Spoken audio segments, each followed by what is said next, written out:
Assalamualaikum warahmatullahi wabarakatuh. Perkenalkan, saya Sang Gibran Himawan dari Prodi Hubungan Internasional kelas A angkatan tahun 2020. Ini merupakan video curhat filsafat kedua saya. Dan pada kesempatan kali ini saya akan melanjutkan video curhat filsafat ke-1 atau part pertama saya. Sebelumnya saya membahas mengenai rasisme, khususnya di olahraga sepak bola, yang membuat saya memikirkan mengapa ada manusia yang melakukan tindakan rasisme. Lalu pada kesempatan kali ini, saya akan melanjutkan pembahasan saya mengenai mengapa ada manusia yang melakukan rasisme. Namun sebelum itu, saya akan mengevaluasi kekurangan dalam video saya sebelumnya. Saya rasa ada beberapa kekurangan pada video sebelumnya, yaitu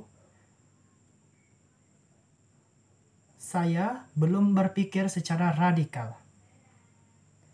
Karena dalam ilmu filsafat, berpikir radikal yang bermakna upaya menggali kenyataan atau ide hingga ke akar-akarnya. Kekurangan berpikir radikal yang saya maksud di sini adalah kurangnya kemampuan saya dalam menggali kenyataan yang ada, seperti dalam video sebelumnya, yang mana contoh dan alasan yang saya gunakan dalam mengambil keputusan untuk membahas topik rasisme adalah adanya rasisme pada olahraga sepak bola, dan itu terlalu jauh dari kehidupan sehari-hari saya. Padahal setelah saya pikirkan, saya pernah terlibat langsung dalam tindakan rasisme, dan juga isi video saya sebelumnya terlalu umum. Maksud saya topik pembahasannya terlalu umum, yang mengakibatkan saya kurang mengulik dan pengalaman saya kurang terkulik lagi. Lalu secara sistematis, video sebelumnya saya rasa kurang berurutan dan terkesan lompat-lompat mengenai satu topik ke topik yang lain. Saya rasa itu mengakibatkan penonton menjadi bingung tentang topik apa sih yang sebenarnya saya bahas. Kejadian yang baru saya ingat setelah saya pikirkan mengenai tindakan rasisme yang terjadi di lingkungan terdekat saya adalah tindakan rasisme yang dialami oleh teman SD saya. Ini adalah teman sekelas saya. Ia mengalami tindakan rasisme oleh teman-teman sekelasnya hanya karena dia berbeda agama. Dan juga ada sesuatu di tubuhnya yang saya tidak dapat sebutkan. Pada saat itu kami merasa itu sebagai hiburan dan lelucon belaka. Karena kami belum mengenal apa itu rasisme. Tetapi setelah saya belajar mengenai rasisme secara lebih mendalam, saya baru menyadari bahwa tindakan yang kami lakukan kepada dia merupakan tindakan rasisme. Dan pada saat itu kami tidak berpikir apa yang dirasakan olehnya karena perbuatan dari kami. Lalu, untuk menjawab pertanyaan saya mengenai mengapa manusia melakukan tindakan rasisme,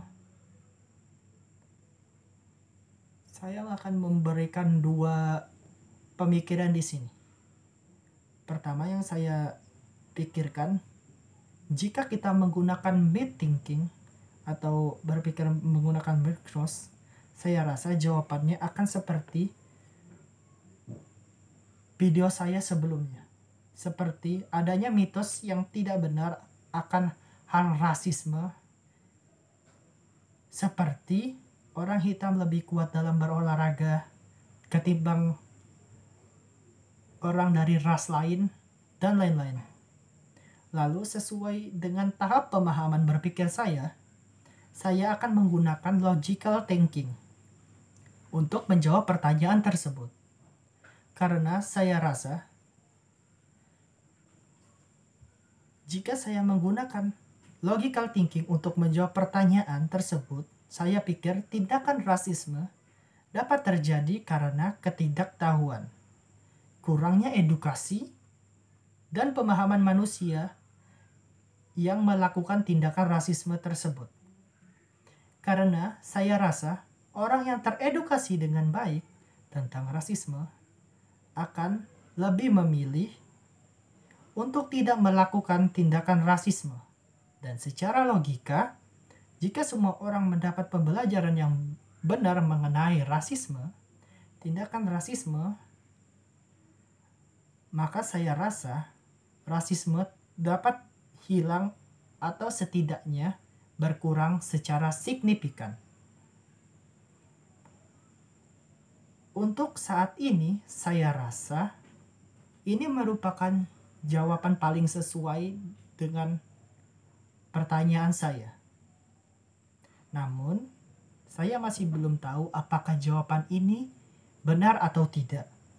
Saya harap dengan meningkatnya pemahaman saya mengenai rasisme dan bertambahnya ilmu saya mengenai filsafat, saya dapat menemukan jawaban yang paling benar mengenai pertanyaan saya tersebut.